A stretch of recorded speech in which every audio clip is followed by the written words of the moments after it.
Jangan zolim pada sesama, karena hidup hanya sementara.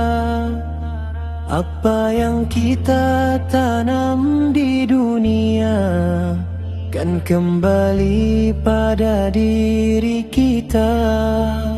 Jangan sakiti hati saudara, jangan hina mereka yang lemah.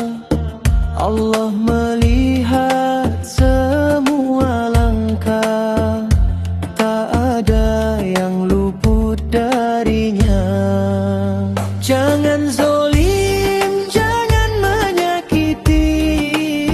Hidup indah bila saling peduli.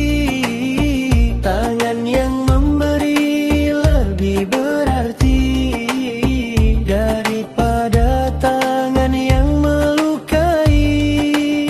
Jangan zolim, jangan berlaku dusta, karena semua akan diminta.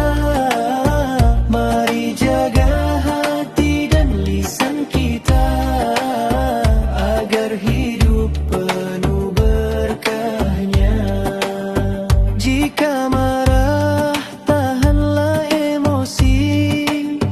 Jika mampu, maafkanlah lagi, karena sabar itu cahaya hati, dan ikhlas membawa